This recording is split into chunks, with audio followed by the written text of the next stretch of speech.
सद्बुद्धि, सन्मार्ग और कार्य का संकल्प देना, अडिग रहे विश्वास तुम पर, ऐसा अंतः कर देना, मेरे हृदय में आने में तुम्हें कोई संकोच न हो। हे गुरुदेव, मुझे नज़रों से दूर कभी न होने देना। हे गुरुदेव, मुझे नज़रों से दूर कभी न होने देना। नमस्कार। गायत्री चिंतन धारा के इस सतत प्रवाह में आप सभी का स्वागत है। मैंने गायत्री माता से प्रार्थना की थी कि हे गायत्री माता, मेरे परिवार को बचा लो। ये शब्द किसी एक व्यक्ति के नहीं हैं, कई लोग ऐसी ही प्रार्थना करते रहते हैं। और केवल गायत्री माता या गुरुजी या माता जी ही नहीं, हर देवी देवता से वो यही प्रार्थना करते हैं कि हमारे परिवार को बचा लो, हमको बचा लो।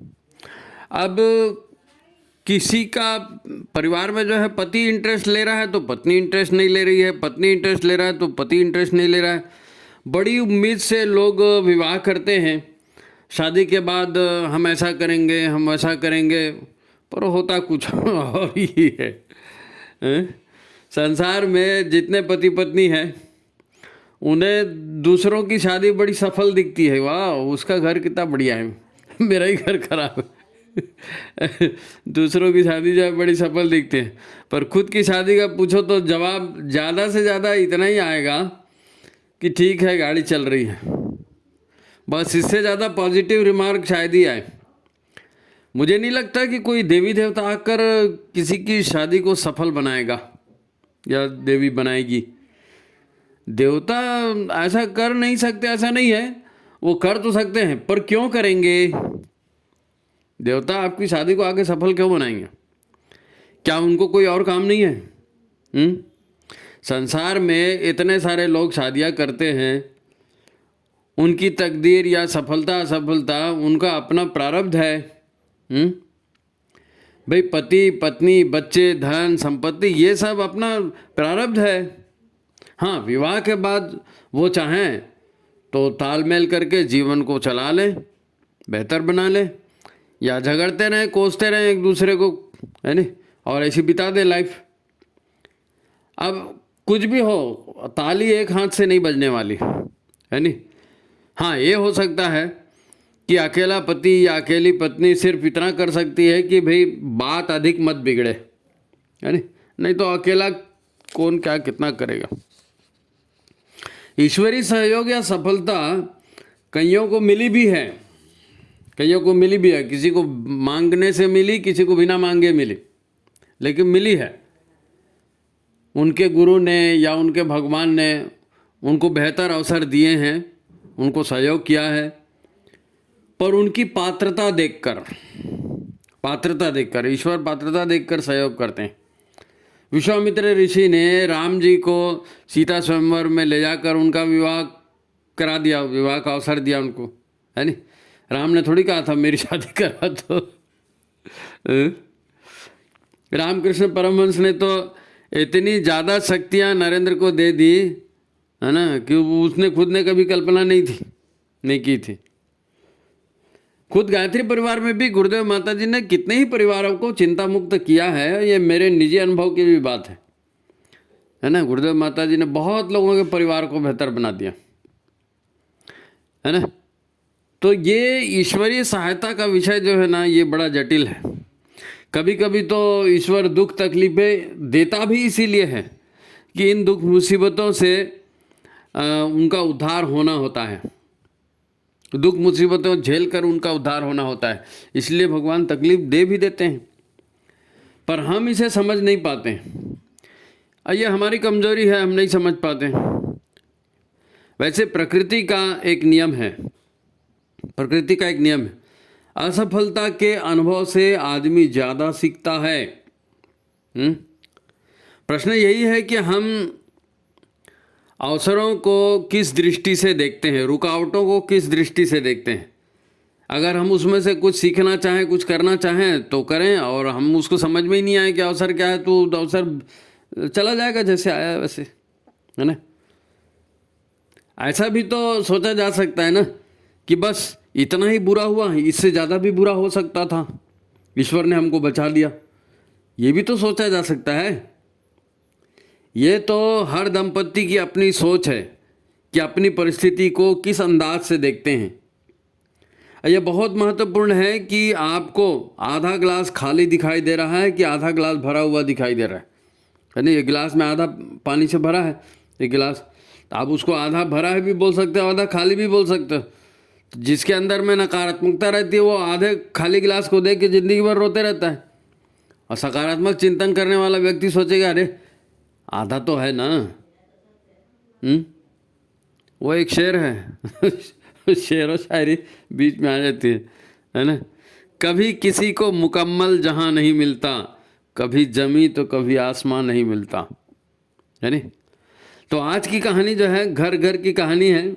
एक बहन जी ने मैसेज किया था कि भाई साहब वो क्या है, कुछ फोटो वोटो जैसे बनता है ना तो कुछ लोगों को भेज देते हैं कि भैया ज़रा जज करके बताओ ये ठीक है कि नहीं, इसमें संशोधन करना है, क्योंकि सब मिला जुला के ही तो चैनल चलता है ना। अकेले तो हम अपने हिसाब से कर नहीं पाते और करते भी नहीं हैं और होगा भी नहीं ढंग से। तो एक बहन जी को कई 8-10 लोगों को भेजा था, उसमें एक बहन जी ने मैसेज किया कि अति गंभीर विषय है, माता जी से निवेदन करो कि लोगों का उचित मार्गदर्शन मिल सके। अब मैसेज तो उन्हीं की कृपा से आया है ना, और त्रुटियां होंगी तो हमारी होंगी, बोलने की लिखने की। मैसेज तो वहाँ से आया, अच्छा ही आया है ना। तो हम अपनी गलतियों के लिए अग्रिम क्षमा प्रार्थना करते हैं। आपसे अनुरोध है कि वीडियो को लाइक कर लें, शेयर कर लें, है ना, और जिन्होंने चैनल को सब्सक्राइब नहीं किया वो सब्सक्राइब भी कर लें। तो ठीक है, आज की बात शुरू करते हैं। मित्रों, गायत्री माता से कोई परिवार की खुशियाँ मांगता है तो ये उसकी मर्जी है, उसकी निजी इच्छा की बात है।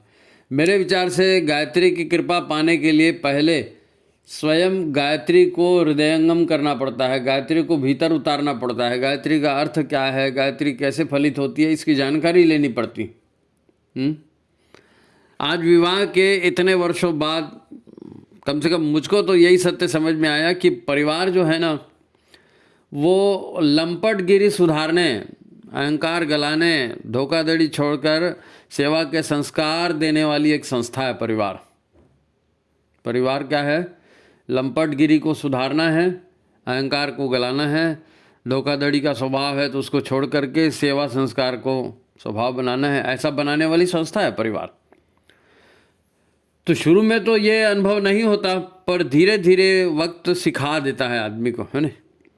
मुझको क्या मिला ये सोचेंगे तो परिवार नहीं चल सकेगा, है ना। मेरे को क्या मिलेगा, तो मेरे को क्या मिलेगा, मैंने परिवार में एक आदमी का क्या अस्तित्व बताइए। परिवार तो सामूहिक अस्तित्व है। बचपन के प्रारंभिक 10-15 वर्ष, है ना, सब बच्चा कितना छोटा होता है, और मृत्यु के 8-10 वर्ष पहले वो बीमारी शिमारी में जाते हैं, है ना।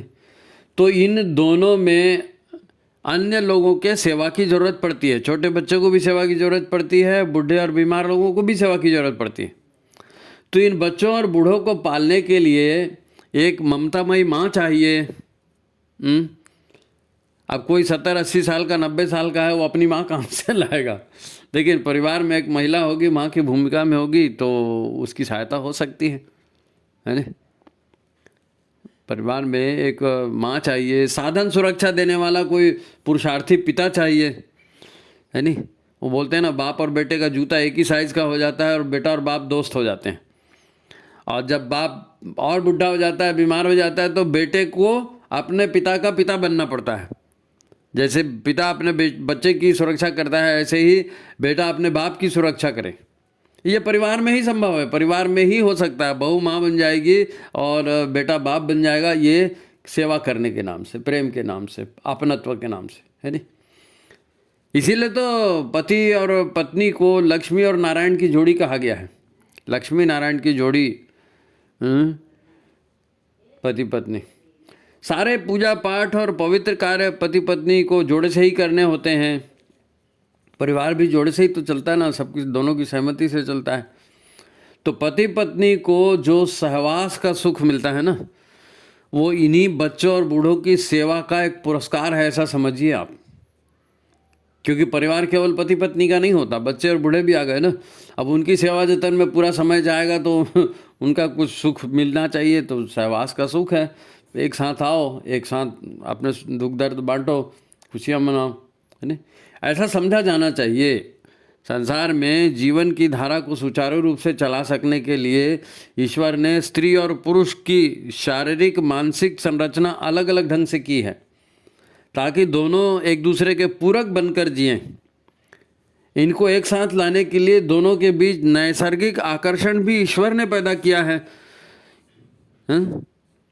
हमको लगता है कि हम अपने लिए पति का चुनाव कर रहे हैं या हम अपने लिए पत्नी का चुनाव कर रहे हैं, पर निश्चित ही ये सही नहीं है। यदि परिवार हमारी इच्छा से बनते और हमारी इच्छा से चल पाते ना, हमारे प्रयासों से बनते और चलते, तो किसी के जीवन में कभी दुख होना ही नहीं था। लेकिन सब कुछ अपने हाथ में नहीं है। इक्का दुक्का किसी का पति किसी की पत्नी का तालमेल बिगड़ता है तो उसे अपवाद कह देते हैं हम, पर ऐसा नहीं है। वो जो कहते हैं ना, नानक दुखिया सब संसार, तो किसी एक अकेले का परिवार बिगड़ा ऐसा नहीं है। और परिवार में ऊंच नीच, हर परिवार में ऊंच नीच है भाई। बिल्कुल राम और कृष्ण से लेकर के तुम्हारे हमारे जीवन के कमोबेश सबकी हालत एक जैसी है। राम और कृष्ण को भी अपने परिवार में कौन सा सुख मिला था। आज परिवार बसे हैं, चल रहे हैं, त्यौहार मना रहे हैं, पार्टियां मना रहे हैं, तो वो इसीलिए कि वहाँ पति पत्नी ने आपस में तालमेल बनाकर जीना सीख लिया है। जिन्होंने जितना तालमेल बनाकर सीखा वो उतने सुखी हैं। हमने शुरू में ही कहा था ना कि जीवन मिला ही है अपनी लंपटगिरी पर अंकुश लगाने के लिए। अब पशु योनि से विकसित होते होते मनुष्य योनि तक आ तो गए, है नहीं। अब अगले विकास के लिए ईश्वर चाहते हैं कि कुछ और अच्छी बातें सीख लो, कुछ और अच्छी बातें सीख लो। मानव से महामानव बन जाओ, देव मानव बन जाओ। ये तो पग पर, है ना, कदम कदम पर ठोकरें मिलती हैं। ये हमारी बेहतरी के लिए है, हमारे आंतरिक विकास के लिए है। ठोकर खा के सीखेंगे, है ना। आप जाके पैर न फटी बिवाई वो का समझे पीर पर आई, है नहीं। तो जब खुद को दर्द होता है तो दूसरे का दर्द समझ में आता है। तो एक तरह का यानी आंतरिक विकास है ये। भगवान कोई हमारा दुश्मन थोड़ी है जी, जबरदस्ती किसी के परिवार को बिगाड़ देगा, जबरदस्ती किसी को दुख दे देगा। दर्द और कष्ट क्या है? दर्द और कष्ट क्या है? ईश्वरीय व्यवस्था के उल्लंघन का दंड है। दर्द और जो व्यवस्था है ना, ईश्वरीय विकास व्यवस्था के उल्लंघन का दंड है। ईश्वर द्वारा स्थापित हर चीज कल्याणकारी है, हर चीज कल्याणकारी है। मृत्यु की योजना भी तो ईश्वर ने बनाई है, वो भी कल्याणकारी है भाई। मृत्यु क्या है? हमको जो शरीर मिला है इसके सिस्टम पुराने हो जाते हैं या इसके सिस्टम डैमेज हो जाते हैं तो भगवान उसका रिप्लेसमेंट देता है। वो रिप्लेसमेंट मृत्यु है। ताकि नए शरीर के साथ जीवन को रिस्टार्ट कर लो। रिस्टार्ट समझ में आता है ना, जीवन को रिस्टार्ट करो। जब उसने हमें पशु योनि से ऊपर उठाकर मनुष्य बना दिया तो एक सुविधा भी दी है, एक सुविधा भी दी है। कर्तव्य दिए हैं तो अधिकार भी देते हैं ना। तो विकास के लिए एक सुविधा दी है। क्या सुविधा दी है? मनुष्य को विशेष विवेक बुद्धि दी है। विवेक बुद्धि, इस विवेक बुद्धि का उपयोग करके आप अपने कष्टों को कम भी कर सकते हैं और बिल्कुल रोक भी सकते हैं। ये बहुत बड़ी बात है। जो लोग यह सोचते हैं ना कि इतनी तकलीफ हो रही है, इतनी तकलीफ, उनको ज़रा सोचना चाहिए कि इतनी उच्च तकनीक वाला विकसित शरीर हमको केवल मजा करने के लिए दिया क्या भगवान ने? केवल मजा करने के दिया, जाओ मजा करो। तो हम ही लोग मजा करें और जानवर लोग और कीड़े पतंगे लोग सबको मजा? अरे मजा वजह क्या है? इतना जितना अधिकार मिलता है ना उतने कर्तव्य भी होते हैं। तो मजे के लिए नहीं है खाली शरीर, है नहीं। उन्हें अपनी मान्यता बदलने की ज़रूरत है। केवल ऐसा मानकर नहीं जी सकते आप। वैसे विवेक बुद्धि जो है ना सभी के पास प्रचुर मात्रा में है, सबके पास। लोग बोलते हैं भगवान ने हमको दिमाग नहीं दिया, ऐसा नहीं है। भगवान ने विवेक बुद्धि सबको दिया है, प्रचुर मात्रा में दिया। अब जिनके पशुपन के संस्कार जो है ना वो ज़्यादा तेज हैं, तो उनकी बुद्धि कमज़ोर हो जाती है। जैसे जैसे पशुपन के संस्कार हटते जाएंगे, पशुपन निगेता, नकारात्मकता, कषाय कल्मश, पशुत्व के संस्कार, वो जैसे जैसे हटते जाएंगे तो विवेक बुद्धि अपने आप प्रखर होते जाएगी, है ना। विवेक बुद्धि अनकवर्ड होते जाएगी अपने आप, क्यों ये कषाय कल्मश उसको कवर करके रखे हैं तो उसका पावर चला गया। तो कषाय कल्मश हटेंगे, पशुत्व के संस्कार हटेंगे, नकारात्मकता हटेगी तो विवेक बुद्धि अपने आप प्रखर होगी। यही फंडा है, यही फंडा है। साधना स्वाध्याय करो, प्रज्ञा जागृत होगी, ये वही वाली बात है नहीं। तो मित्रों, अपने परिवार की नकारात्मकता चौराहे पर आ जाए और लोग हमारा मजाक उड़ाएं, ये किसी को अच्छा थोड़ी लगेगा, नहीं लगेगा।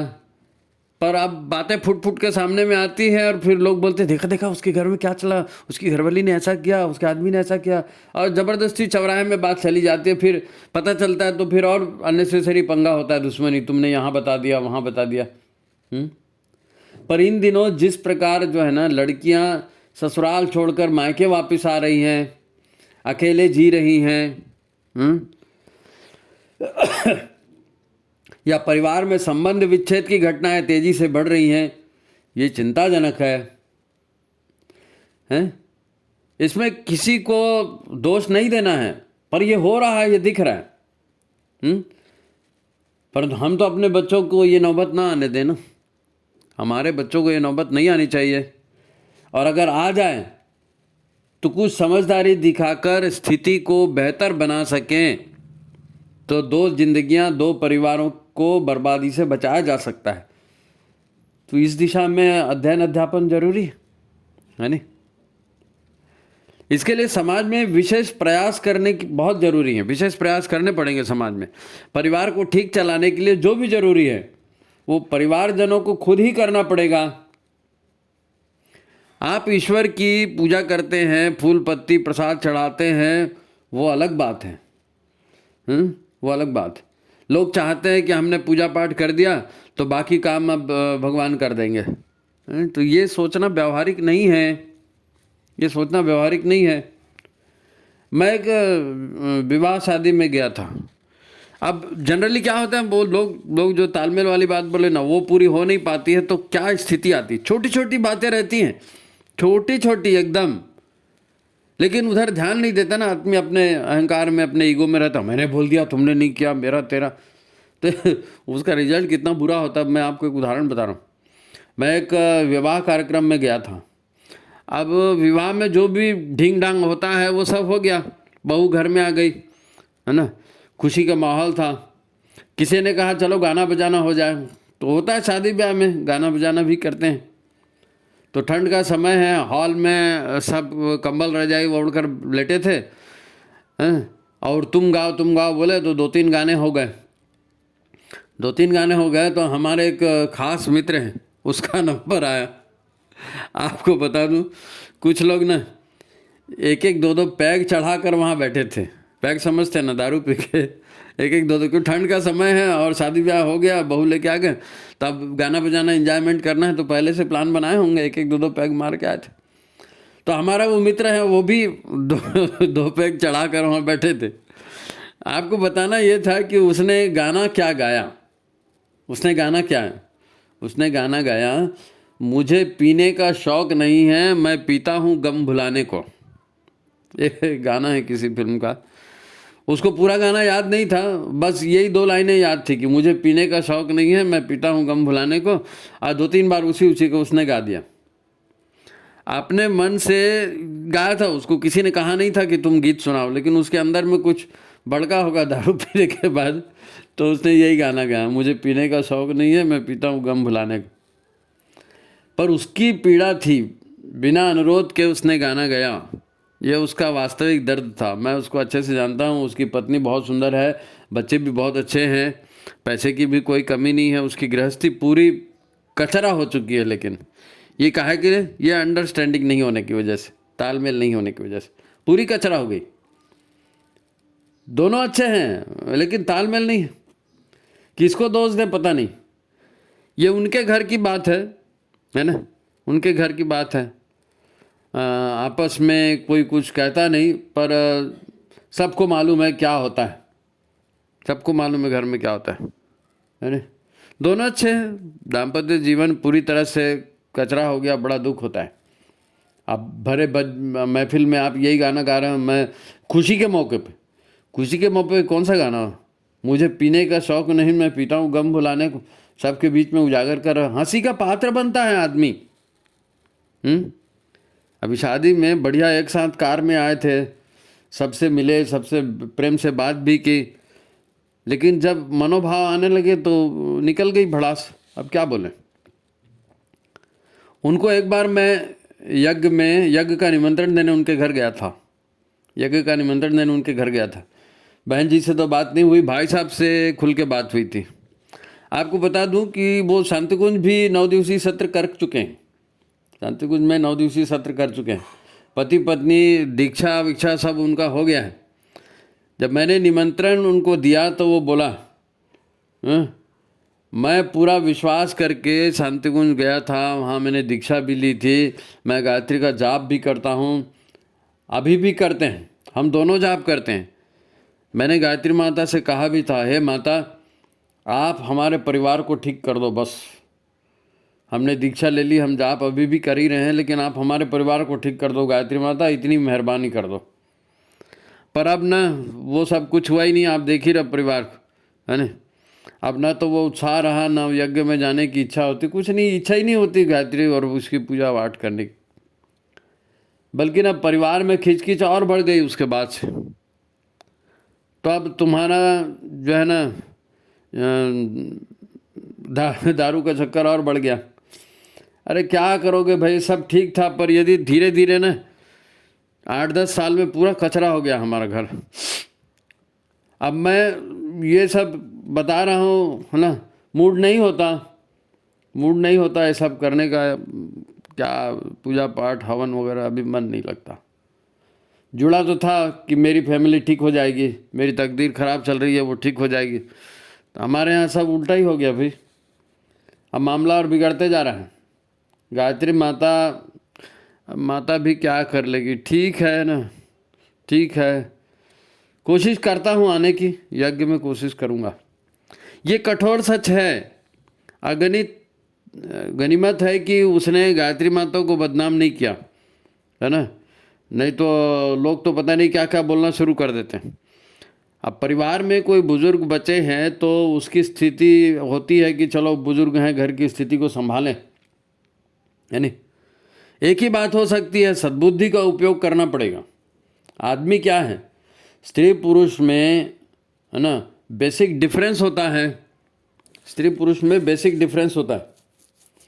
समाज में भले ही छोटे स्तर पर ही सही, है ना, विवाह योग्य युवक युवतियों को कुछ मूलभूत बातें सिखाने समझाने की व्यवस्था करनी पड़ेगी कि भाई आगे चल के तुम्हारा विवाह होने वाला है, तो विवाह में पत्नी कैसे व्यवहार करना है, पति से कैसे व्यवहार करना है, घर में कैसे व्यवहार करना है ना, दोनों की ज़रूरतें कैसे पूरी होती हैं, घर कैसे अच्छा चलता है, ये सिखाने की ज़रूरत है समाज में। अभी तो बस उम्र बड़ी हो गई, कमाने लगे और थोड़ा मेकअप शेकअप करना सीख गया, हाँ लड़की अच्छी दिख रही, लड़का अच्छा दिख रहा, कर दिया, लेकिन वो शादी फिर टिक नहीं पाते, है ना। ये समझाने की व्यवस्था परिवार समाज में करनी पड़ेगी। क्या है, पात्रता होती है ना, बिना पात्रता के कैसे होता है, बिना पात्रता कैसे होगा। परिवार चलाने की भी पात्रता होती है, वो पात्रता शिक्षा है। अब ड्राइविंग करते नहीं, ड्राइविंग करने का लाइसेंस मिलता है, गाड़ी चलाओ, लाइसेंस लिया कि नहीं, गाड़ी चला, बिना लाइसेंस के गाड़ी चलाओगे कहीं ठोक दोगे, तो वैसे ही होता है। परिवार कैसे चलाना है उसका प्रशिक्षण आपको मिला नहीं है, आपने देखा नहीं है, आप शादी कर लिए, तो जैसे गाड़ी नया ड्राइवर गाड़ी ठोकता है, वैसे नए गृहस्थी करने वाले परिवार में लड़ाई झगड़ा शुरू कर देते हैं। देखो, लड़के ने कभी लड़की नहीं देखी थी, लड़की को भी पता नहीं था, हैं, लड़की को भी पता नहीं था कि लड़का क्या होता है, परिवार में क्या क्या करना पड़ता है, घर कैसे ठीक चलता है, ये कहाँ सिखाया किसी को। बस सुंदर बहू दिखी, पैसे वाला लड़का दिखा, हो गया शादी। लड़के को पैसे का घमंड, लड़की को सुंदरता का घमंड, तो परिवार में कौन झुकेगा किसके सामने में, कौन किससे तालमेल करेगा, क्या होता है सबको मालूम है, सबको मालूम है। शादी के रंगीन सपने से बाहर आने में कोई टाइम नहीं लगता। शकल सूरत देख के आप गृहस्थी नहीं कर सकते। शकल सूरत 2 मिनट की होती है, उसके बाद तो तुमने क्या किया मैंने क्या किया यही सब मेन हो जाता है ना। जैसे नई गाड़ी खरीदते हैं ना, आपने कलर देखा, मॉडल देखा, गाड़ी खरीद ली, वैसे शादी का हो गया। लेकिन शादी के बाद में वो गाड़ी की स्टीयरिंग कौन संभालेगा? वो कहेगा मैं इधर मोड़ूं, वो कहेगा मैं इधर मोड़ूं, उसी में तो एक्सीडेंट होता है। दोनों को अपने अपने सपने पूरे करने हैं। लड़की का आधारभूत चरित्र गुण स्वभाव, लड़के का आधारभूत चरित्र गुण स्वभाव अलग अलग टाइप का होता है। लड़की की अंदरूनी ख्वाहिश अलग होती है, लड़के की अंदरूनी ख्वाहिश अलग होती है। वो सोचते हैं सब आदमी एक जैसे, नहीं बाबा, पुरुष और महिला की सोच में फर्क होता है। शरीर में तो होता ही है, सोच में भी फर्क होता है। लड़की सम्मान चाहती है, लड़की तारीफ सुनना चाहती है, उसको परिवार में अपने अनुकूल व्यवस्था चाहिए होती है। वो चाहती है कि पति उसको टाइम दे, उसकी बात सुने। सहवास उसके लिए सेकेंडरी चीज है, पर लड़कों को, पतियों को तो पहले वही चाहिए। उनकी शुरुआत वहीं से होती है और ख़त्म भी वहीं हो जाती है। बाकी जो कुछ भी वो करता है ना, वो मानकर चलो ठीक है, पत्नी को पटा कर रखना है, इसलिए पत्नी जो बोल रही है चलो भाई कर देते हैं। तो ये ऐसे गाड़ी चलने से थोड़ी काम होता है।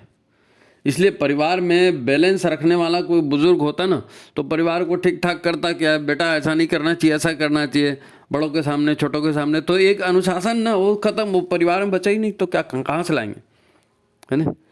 लेकिन एक तो ये परिवार वाली बात अब रही नहीं, वो ऐसे ढंग के नहीं रही जैसे पहले थी। क्योंकि अब शादी 30 साल के ऊपर हो रही है, 30 साल का तो मिनिमम हो ही जाता है शादी होते हैं। तो वो जो बचपना या अल्लड़पना जिसको कहते हैं ना, जवानी का अल्लड़पना, वो सब खत्म हो जाता है। दोनों मैच्योर होने के बाद शादी कर रहे हैं, तो विचार पक्के हो गए, अपनी अपनी स्वार्थ पूर्ति के लिए दोनों सजग हैं, दोनों स्वार्थ पूर्ति के लिए बेताब हैं, दोनों की इच्छा होती है कि मेरे हिसाब से चले।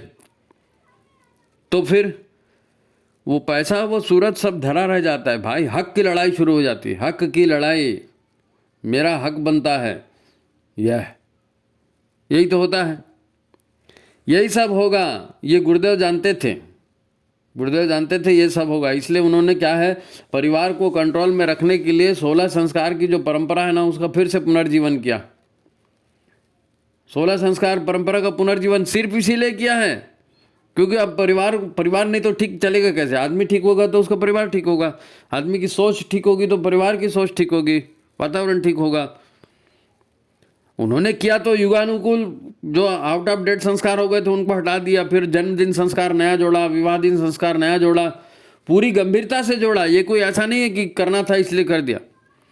आज भी है नहीं, अगर आप अपने परिवार में सुव्यवस्था चाहते हैं तो ना, प्रतिवर्ष सबका जन्मदिन संस्कार और जिनकी शादी हो गई उनका विवाह दिन संस्कार उन्हीं कर्मकांडों के साथ मनाना है।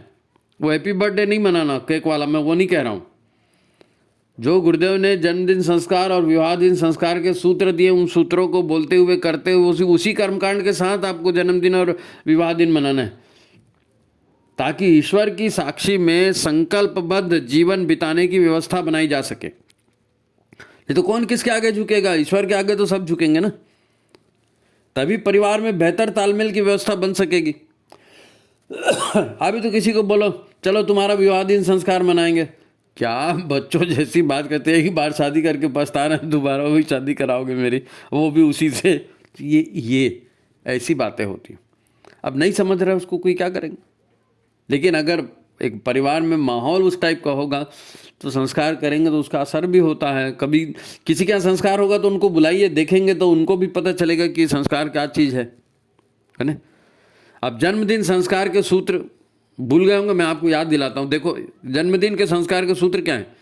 जीवन को कल्याणकारी मार्ग पर चलाएंगे। ये संकल्प रहे आप किसमें? जन्मदिन के संस्कार में, कि जीवन को कल्याणकारी मार्ग पर चलाएंगे, परमार्थ को ही अपना स्वार्थ मानेंगे और हम महत्वाकांक्षाओं को सीमित रखेंगे। अब हर साल आप जन्मदिन मना रहे हो और हर साल इसी चीज़ को दोहरा रहे हो कि हम जो है कल्याणकारी मार्ग पर चलेंगे और परमार्थ को ही स्वार्थ मानेंगे और महत्वाकांक्षाओं को सीमित रखेंगे, तो शादी होते तक याद हो जाएगा, रट जाएगा और समझ जाएगा, संस्कार बन जाएगा इसका। इसलिए जन्मदिन संस्कार बहुत महत्वपूर्ण है अगर आपको परिवार ठीक से चलाना है तो। ये सूत्र बेहतर व्यक्ति बनाने के सूत्र हैं। वैसे ही विवाह दिन का है, विवाह दिन के सूत्र है, वो भी बड़े जबरदस्त है ना, याद करो भाई। कलश की स्थापना हुई है, माँ गायत्री की, देवी देवता की आपने स्थापना की है, या आप यज्ञ में गए हो, वहाँ आप विवाह दिन संस्कार मना रहे हो, तो क्या है सूत्र उसके?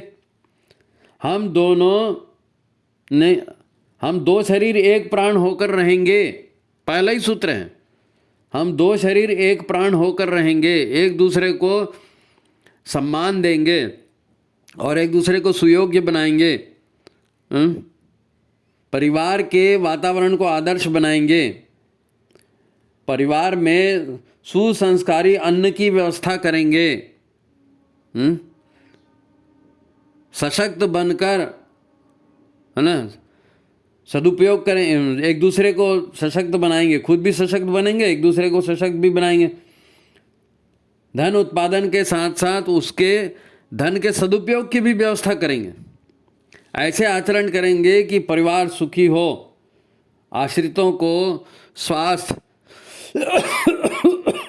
लाभ हो, आश्रित भी सुखी रहें, एक दूसरे के मूड के अनुरूप व्यवहार करेंगे, परस्पर मित्र भाव बनाए रखेंगे। ये सूत्र हैं विवाह दिन संस्कार के। अब हर साल विवाह हुआ, हर साल आप एक दूसरे को माला पहना रहे हो, फिर वो जन्मदिन मना रहे हो और हर साल इसी को रिपीट कर रहे हो, तो उसका फ़र्क पड़ता है, उसका फ़र्क पड़ता है। 4 लोगों के सामने आप प्रॉमिस करते हो, उसका फ़र्क पड़ता है। अब गुरुदेव ने अपनी ओर से व्यवस्था कर दी, जन्मदिन विवाह दिन संस्कार। हमारा काम है इसको समाज में प्रचलित करें। कल को हमारे बेटा बहू की ज़िंदगी खराब होती है तो उसके पीछे दोष हम ही हैं। हमको चाहिए ना संस्कार परंपरा को व्यवस्था बनाना। अरे ठीक है, हमारा मान लो घर बिगड़ भी गया तो दूसरे का घर बन जाए, इसके लिए आप समयदान करो, आप संस्कार करना सीखो, लोगों के यहाँ जाओ, घर घर कराओ। चलो भाई हमारी लाइफ बिगड़ गई, तुम्हारी तो बन जाए, कुछ तो काम करो। अच्छा काम करोगे तो रिजल्ट भी अच्छा आएगा ना। ये सरल भी है, देखा जाए तो इसमें कठिनाई वाली बात दिखती नहीं, पर ये उतना आसान भी नहीं है, क्योंकि भाई अब हमने तो आज तक नहीं किया, अब क्या करेंगे, लोग हमको क्या बोलेंगे सॉरी। क्योंकि समाज में जो चाल चलन है उसको तोड़ पाना, उससे हटकर कुछ करना, ये साहस का काम है। सभी लोगों से ये साहस होता नहीं है, सबके भीतर वो साहस पैदा करना पड़ेगा, है नहीं। प्राय देखने में आता है कि हम तो पंचतत्व पूजन, दीपदान आदि से जन्मदिन मना लेते हैं, है नहीं। और जैसे ही हमारा आशीर्वचन हुआ तो जिन परिवारों में हम मनाने के लिए जाते हैं वो परिवार वाले फिर चलो भाई ये हो गया ना, हाँ अब वो फिर वही फुग्गा फोड़ो और केक काटो, और वो दोनों कर देते हैं, दोनों कर देते हैं। एक तरफ पंचतत्व पूजन दीपदान हो गया और वो जैसे ही आपका काम खत्म हुआ तो फिर फुग्गा फाटना, क्योंकि वो लोग उसी इंतजार में रहते हैं। प्राय बच्चों का जन्मदिन मनाते हैं और बच्चे लोग उसी को देखते रहते हैं, फुग्गा फोड़ेंगे, हमको भी फुग्गा मिलेगा, हैप्पी बर्थडे करेंगे, केक खाएंगे। वो परंपरा बन गई है। वो हमको इस तरह की परंपरा बनानी थी। जो दिखेगा वही बिकेगा, जो चल रहा है आदमी उसी को करेगा ना।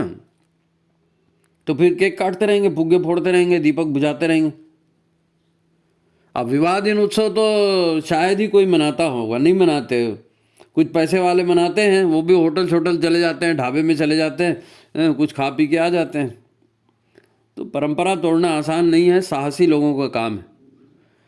आप लोगों के यहाँ जाकर खाएंगे, है ना, उनसे गिफ्ट लेंगे तो फिर उनको गिफ्ट भी देना पड़ेगा, उनको खिलाना भी पड़ेगा। ये हो जाता है, करना पड़ता है। नहीं भी करोगे तो भी आदमी सोचता है भाई हम इसके साथ चलना है, चलो भाई थोड़ा सा करते हैं। तो ये सारी व्यवस्था होती है, इनमें से रास्ता निकालना है, विवेक बुद्धि लगा करके, है ना, एक रास्ता निकालना है। बात को समझना जरूरी है। जैसे ना देव शक्तियाँ हैं, अभी गुरुदेव लगे हैं, नहीं मालूम कितनी हिमालयन शक्तियाँ युग परिवर्तन में लगी हैं, अब उन्होंने संसार की विभूतियों को इसमें जोड़ा है। तो खाली देव शक्तियाँ थोड़ी, आसुरी शक्तियाँ भी सबको भोग में ढकेल रही हैं। आसुरी शक्तियों की भी लंबी सेना है, स्वार्थ, अहंकार, ये सब बढ़ाने वाली परंपराएं वो भी चला रहे हैं।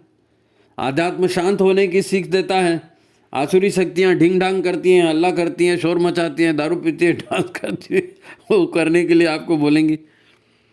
कई तरीके से होता है, हर तरीके से आपके कामुकता को बढ़ाएंगे, नशे की प्रवृत्ति को बढ़ाएंगे। अब इंटरनेट आ गया है, इंटरनेट आप इंटरनेट का उपयोग करोगे, आप चाहे मन में हो चाहे मत हो, कोई ना कोई सीन वैसे आ ही जाएगा आपके सामने में, क्या करोगे? खाना पीना, किस ढंग से खाना बनाया जा रहा है, किस ढंग के संस्कार उसमें आ रहे हैं? रेडीमेड बाहर का खाना खाने की लोग आदी हो गए। अब घर में भी बनाते तो चलो भाई चाउमीन बनाते हैं, चलो भाई मोमोज बनाते हैं, चलो फलाना, घर में भी आजकल वही बनाना शुरू कर दिया है, उसी तरह का करने, है ना। अब फिर समय कहाँ मिलता है? पति पत्नी को तालमेल करने के लिए समय नहीं मिलता। दिन भर दोनों अपने अपने में व्यस्त रहते हैं। अब रात को देर हो गई, घर आ गए, कोई 10 बजे खाना खा रहा है, कोई 11 बजे खाना खा रहा है। उसके बाद क्या होगा जी? पति पत्नी बैठ के आपस में तालमेल करेंगे यानी क्या करेंगे? वो कुछ नहीं होता है। रात को देर हो गई कि 10-11 बजे खाना खाए, फिर वही बिस्तर, कुछ नहीं होता। तो प्रयत्न पूर्वक इस दिशा में आपको अलग से दिमाग लगा के कोशिश करनी पड़ेगी, है ना। कोई कहता है कि गायत्री माता ने मेरा परिवार नहीं बचाया। और तो कौन सी माता बचाएगी और कैसे बचाएगी? परिवार के संबंध में बात करें तो पहले वाली सारी बातें दिमाग में घूमने लगती हैं, कैसे माहौल है, क्या है। तो ऐसे में परिवार, घर में क्रांति कैसे होगी?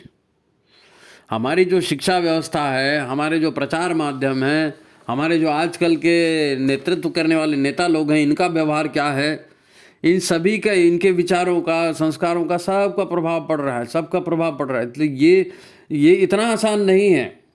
ठीक है, किसी पर्टिकुलर केस में कोई विशेष मामला हो सकता है, मगर जनरल तो यही है ना। इन सभी के भ्रमजाल से लोगों को बचाना है, लोगों को बचाना है। घर घर अलग जगाएंगे, विचार क्रांति अभियान, संस्कार परंपरा, इसका जो है ना व्यक्ति निर्माण का काम है, परिवार निर्माण का, यही तो काम है। गुरुदेव ने इसी को करने के लिए कहा है। अब वो बेचारे कोशिश कर रहे हैं, उन्होंने गाइडलाइन भी दी है, किताबें भी दी है, परंपरा भी दी है, विधान भी बनाया है। अब हम लोग पिछड़ गए तो अभी क्या होगा? हम लोग पिछड़ गए तो क्या होगा? देखो, हमारा परिवार जो है ना, ये गुरु का ही परिवार है, ईश्वर का ही परिवार है नहीं। प्रभु राम को भी वनवास भोगना पड़ा था, माता सीता को भी अग्नि परीक्षा देनी पड़ी थी। सबका विधि विधान है, सबका विधि विधान है। तो अपनी ओर से सतत जागृत रहें और परिवार में बात को बिगड़ने न दें, है ना। जो बिगड़ा हुआ है, अभी 4 आना बिगड़ा है, आप और कोशिश करने जाओगे, दुनिया भर की भाषणबाजी करोगे तो 4 आने का 12 आना हो जाएगा बिगड़ा हुआ। तो बिगड़ने से बचाना भी तो एक समझदारी का काम है नहीं। अब जिसके हालात जैसे हैं वो अपने हिसाब से देखे, सोचे क्या हो सकता है। आज दिन बुरे हैं तो कल अच्छे भी दिन आएंगे, है ना। मनस्थिति बदलेगी तो परिस्थिति बदलेगी। जो धरती पर आया है दुख पाकर ही बड़ा बना है भाई, दुख पाकर ही बड़ा बना है। ईश्वर जो दे उसे सहर्ष स्वीकार करें, है ना। और अपनी ओर से जो है ना आशान्वित रहें कि बुरे दिन आए हैं तो अच्छे भी दिन आएंगे, है ना।